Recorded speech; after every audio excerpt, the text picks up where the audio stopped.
professora Fernanda trabalhou a esfera individual e a esfera afetiva. Nós vamos agora para a terceira esfera, que é a esfera dos colaboradores, e que o professor Wesley possa trazer passagens relacionadas a toda a dinâmica empresarial nesse momento. A primeira grande questão, como a professora Fernanda já falou, é que se o líder está centrado no seu ponto, ou seja, não está a fim de negociar o seu interesse é inegociável, o seu sucesso é inegociável, tudo fica mais fácil. Se eu perco de vista o meu escopo, o meu objetivo, eu vou tocando as coisas no modo automático. Então, a relação com o colaborador vai retomada a partir desse ponto. Qual é a funcionalidade esperada para a empresa? Qual é o resultado prático para a empresa? Então, a linha simples de análise é, nesse momento, o que a empresa precisa? O que eu preciso? Porque não são todas as coisas que são prioritárias agora, no momento de crise. Mas muitas coisas são fundamentais. Por exemplo, redução de custo. Vocês vão ver a dificuldade que é reduzir custo. As pessoas não querem reduzir custo. Elas se geraram pequenos benefícios, se geraram pequenas, não é luxos, mas se geraram funções, pequenas funções, que lhes trazem comodidade, e que tocar nisso significa reabrir, retomar modos passados de tocar as coisas dentro da empresa. Quando a empresa era menor, quando a gente tinha menos pessoas. Então, nessas circunstâncias, vocês vão ver a dificuldade dos colaboradores em apresentar a redução dos custos. Então, onde é que a gente deve investir naquele colaborador que entende a função do negócio? A questão do negócio. O que o negócio precisa? Como o meu setor, como a minha área, como a minha atividade é função para o negócio retomar, para o negócio se manter, para o negócio estabilizar. Porque é um modo de pensar isso quando está falando de contrato, compras, é outro modo quando está falando de vendas, é outro modo quando está falando da produção, é outro modo quando está falando das estruturas administrativas. Todos modos diferentes. A gente viu muitas empresas repensarem totalmente seu modo de trabalhar e acharem fórmulas inacreditáveis, que funcionam. Mas que fiasco! Precisar de uma crise enorme para fazer uma coisa que a gente já poderia ter feito e que funciona, e que é mais econômica. Então, essa é uma, vamos dizer assim, uma dura realidade que a gente está enfrentando de como a gente está fixo em determinados modos de ver as coisas. A crise nos trouxe essa liberdade de rever, de cortar, de trocar, de mexer, de botar. Então, eu daria um único critério nesse momento. É o critério da funcionalidade, do resultado da função. Então, quem tem que fazer o contrato fez em menos tempo, fez em mais tempo que normal. Quem tem que fazer a venda conseguiu com mais contatos ou com menos contatos? Quem foi mais efetivo? Funcionalidade, o resultado do trabalho, analisar o resultado do trabalho. É como se o líder dissesse assim, ok, basta, eu não tenho mais tempo para ensinar. Porque a gente se dá essa ilusão. Não, eu estou ensinando ele a trabalhar, então alguns pecados ainda são tolerados. A gente ainda convive. Tem potencial para aprender. Cara, assim, basta. Na crise, não adianta. Eu vou convidar para a guerra os melhores guerreiros, não aqueles que estão aprendendo. Nós estamos indo para a guerra. Na hora que a gente for ir para a festa, a gente pode escolher chamar alguém mais jovem para aprender a festejar. Mas agora é hora da guerra. Na hora da guerra, nós temos que levar os nossos melhores guerreiros, é hora de olhar o resultado. Então, são duas passagens muito simples. O que eu preciso agora é uma lista fria. Eu preciso que isso aconteça assim, eu preciso que isso aconteça assado, muito material, muito concreto. E se vocês forem olhar, depois, tendo essa lista do que precisa acontecer dentro da empresa, para quem vocês vão delegar, é claro que vocês vão ter sempre os mesmos 2 ou 3, e 4 ou 5 a gente vai dizer, esse aqui até poderia, mas está ali o ponto que a gente tem que tocar, trabalhar. A esfera dos colaboradores é função estendida do braço do líder. É a mão operativa da mente do líder. Então, o colaborador que não entrega 100% é o mínimo. Vocês estão entendendo essa passagem? 100% do resultado possível é o mínimo daquele cara, pela honestidade, do que ele é pago para receber.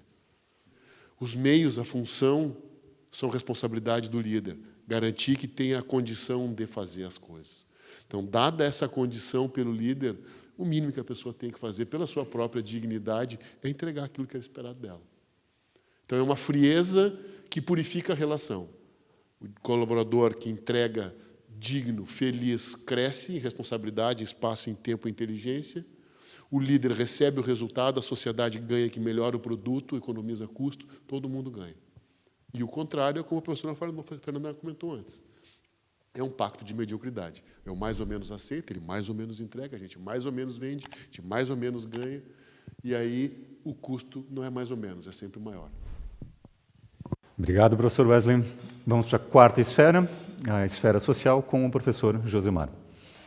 O professor Antônio Meneghetti, quando ele fala sobre sociedade, nessa obra Critério Ético do Humano, são os três últimos capítulos, né? Ele vai falar sobre os aspectos do sistema, da sociedade, do direito e tal. Mas ele, antes disso, quando ele faz essa parte do livro sobre sociedade, ele escreve um capítulo que eu já citei na primeira fala sobre a racionalidade.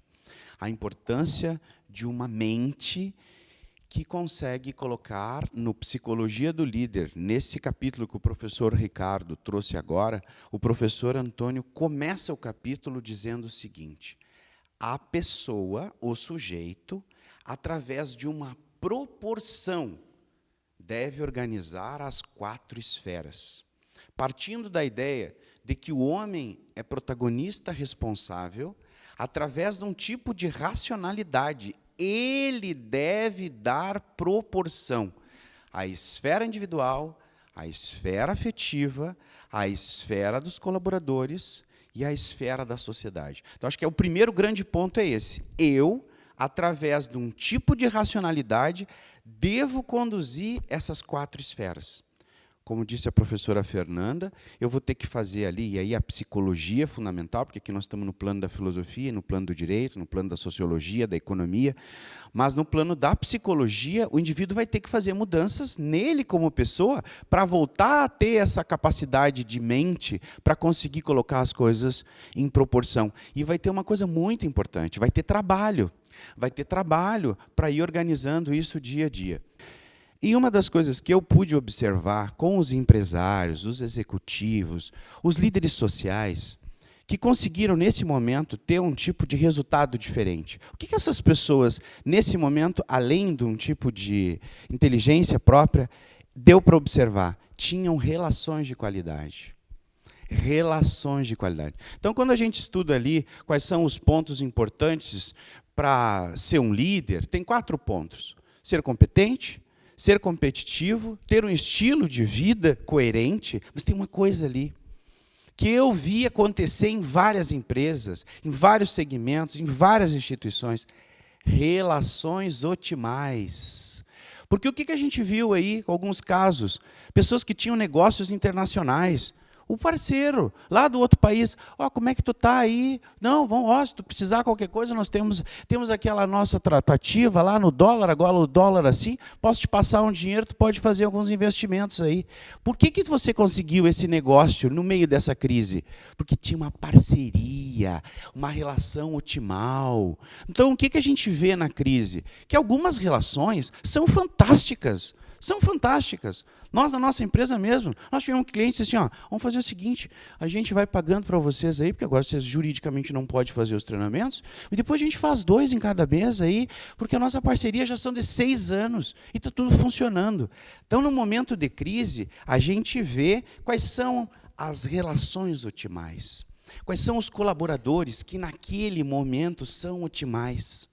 Então, a crise é uma excelente oportunidade para a gente ver que relações eu construí, porque tudo é uma questão de construção, que nesse momento me ajudaram a sair da crise. E que tipo de relações, como disse a professora Fernanda, eu construo, que na crise vem para fora a confusão, né? E aí a gente tem que começar a observar quais são os modos de construção das parcerias. Porque falar em sociedade é falar em eu, os outros e as instituições. Como é que eu estou colocando proporção nas minhas relações com as outras pessoas que também têm esse ótico, que também precisam se realizar? Como é que estão as minhas relações com os meus fornecedores, com os meus clientes, porque nesse momento a gente viu muita empresa ligando e dizendo, não posso te pagar. A gente viu o dono dos imóveis ligando e dizendo, fica tranquilo, enquanto não passar essa crise, não precisa pagar. Que relação é essa? É uma relação de otimal. Não precisar ligar para o dono da sala. Que relação é essa? É uma relação de parceria. Então a gente tem que pensar sociedade tem que ter duas vias. Tem que ser bom para o outro e bom para mim. E como é que nós estamos construindo as nossas relações? Porque sociedade é isso. É eu viabilizar as outras pessoas, me viabilizando. Porque senão, eu não tenho como construir um bem comum. Acho que fizemos aí um estímulo interessante.